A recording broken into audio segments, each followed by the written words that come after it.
नमस्कार। आज हम ओशो पर बात करने वाले हैं, जिन्हें रजनीश के नाम से भी जाना जाता था।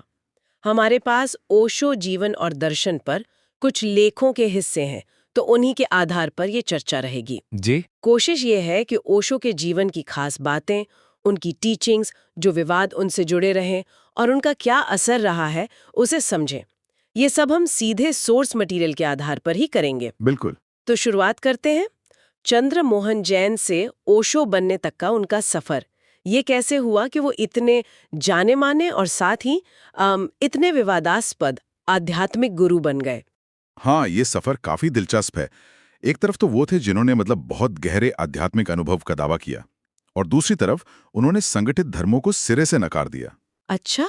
शायद यही बात लोगों को अपील करती थी कि वो किसी बनी बनाई लीक पर चलने को नहीं कहते थे, बल्कि खुद के अनुभव पर जोर देते थे। तो उनके शुरुआती जीवन पर आते हैं। जी। जन्म 11 दिसंबर 1931 कुछवाड़ा में हुआ। जी। ब्रिटिश राज के टाइम पढ़ाई की, फिलॉसफी में एमए किया, लेकिन फिर 1953 में जब वो सिर्फ 21 साल के थे, ऐसा कहते हैं कि उन्हें एक बड़ा आध्यात्मिक अनुभव हुआ। ये तो बहुत ही कम उम्र है ऐसे किसी अनुभव के लिए। हाँ हाँ, बिल्कुल। और शायद इसी अनुभव ने सब कुछ बदल दिया। कुछ साल उन्होंने जबलपुर यूनिवर्सिटी में पढ़ाया, जरूर लेक्चरर थे वहाँ। अच्छा। पर 1966 में उन्होंने वो एकेडमिक करियर छोड़ दिया।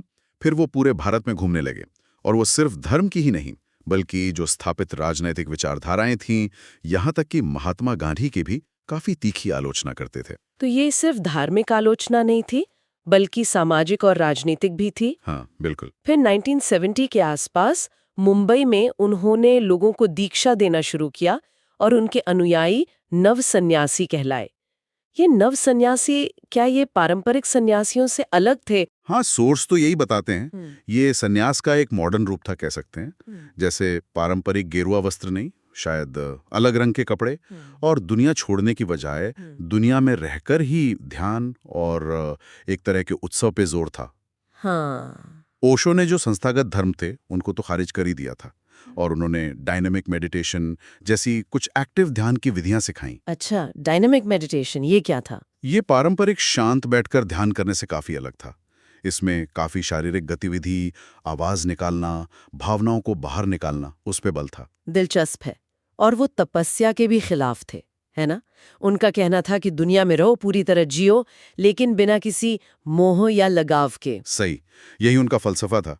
और इसी सोच के साथ 1974 में पुणे में आश्रम बना, जहां पश्चिमी देशों से भी बहुत लोग आए। हाँ, सुना है वहाँ वो ह्यूमन पोटेंशियल मूवमेंट से जुड़ी कुछ थेरेपी वगैरह भी होती थी। जी हाँ, वो हाँ का चलन भी था, पर्सनल ग्रोथ और सेल्फ एक्सप्लोरेशन का। पुणे आश्रम उसका एक बड़ा सेंटर बन गया था। लेकिन फिर भारत सरकार के साथ, खासकर मोरारजी देसाई की जो जनता पार्टी सरकार थी, हाँ। उनके साथ तनाव बढ़ने लगा।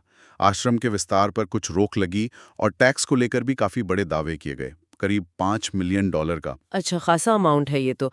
और शायद इसी तनाव के चलते 1981 में वो अमेरिका चले गए। ओरेगन में रजनीशपुरम नाम की एक पूरी की पूरी कम्युनिटी ही बसा ली उन्होंने। ये तो बहुत बड़ा कदम था। बहुत बड़ा, और बहुत विवादास्पद भी। वहां पहुंचते ही स्थानीय लोगों और स्टेट गवर्नमेंट के साथ जमीन और कंस्ट्रक्शन को लेकर झगड़े शुरू हो गए। और फिर मामला और बिगड़ा जब कुछ सीरियस क्रिमिनल एक्टिविटीज सामने आई। हाँ, वो 1984 का बायो टेरर अटैक वाली घटना, जिसमें स्थानीय चुनावों को प्रभावित करने के लिए खाने में सैलेड बार्स में बैक्टीरिया मिला दिया गया था। ये तो यकीन करना मुश्किल है। बिल्कुल। और बात यही नहीं कि अमेरिकी अटॉर्नी चार्ल्स टर्नर की हत्या की साजिश का आरोप, ओशो के अपने डॉक्टर की हत्या का प्रयास, उनके खुद के कमरे में जासूसी के लिए माइक लगाना, ये सब बहुत गंभीर आरोप थे। और इन सब के पीछे कौन था? कहा जाता है कि ओशो ने खुद ही अपनी सेक्रेटरी मां आनंद शीला और उनके जो करीबी साथी थे, उनकी जांच की मांग की। बाद में शीला और कई दूसरे लोग इन अपराधों के लिए दोषी पाए गए, और उन्हें सजा भी हुई। और ओशो का क्या हुआ इस सब में? आखिरकार 1985 में ओशो को अमेरिका से डिपोर्ट कर दिया गया। उन्होंने सीधे तौर पर कोई दोष कबूल नहीं किया, बल्कि एक अल्फर्ड प्ली ली थी। अल्फर्ड प्ली वो क्या होती है?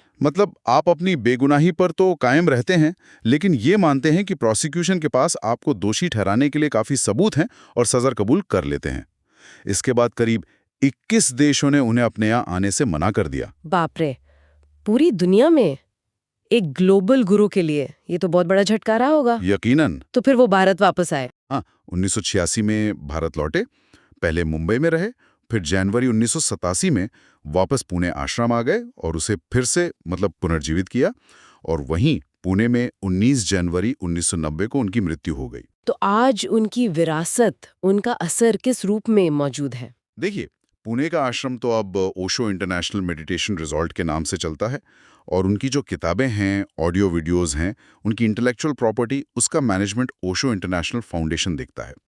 पश्चिमी देशों में जो न्यू एज विचारधारा है, उस पर उनका काफी प्रभाव माना जाता है, और सोर्सेज ये भी कहते हैं कि 2005 तक, यानी उनकी मृत्यु के काफी बाद भी, उनकी लोकप्रियता कम नहीं हुई थी, बल्कि शायद कुछ बड़ी ही थी। तो कुल मिलाकर देखें तो ओशो एक बहुत ही कॉम्प्लेक्स, एक जटिल शख्सियत थे।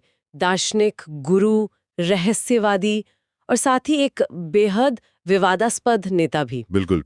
एक अकादमिक करियर से शुरुआत, फिर एक ग्लोबल आध्यात्मिक आंदोलन खड़ा करना, ओरेगन के वो गंभीर विवाद, और फिर निर्वासन, और आखिर में भारत वापसी। उनकी मुख्य शिक्षाएं, जैसा हमने बात की, संगठित धर्म को नकारना, व्यक्तिगत आध्यात्मिक अनुभव पर जोर देना, वो डायनामिक मेडिटेशन और बिना अटैचमेंट के जीना। हाँ, यही मुख्य बातें थीं जो स्रोतों में बताई गई हैं, और उनकी विरासत आज भी उनके विचारों और उस पुणे वाले केंद्र के जरिए जिंदा है। ये वाकई में सोचने वाली बात है कि एक तरफ तो उनके अनुयायी हैं जिनके लिए उनकी शिक्षाएं बहुत गहरी और आध्यात्मिक थीं, और दूसरी तरफ उस पूरे आंदोलन और खुद ओशो से जुड़े इतने गंभीर कानूनी विवाद और आपराधिक घटनाएं।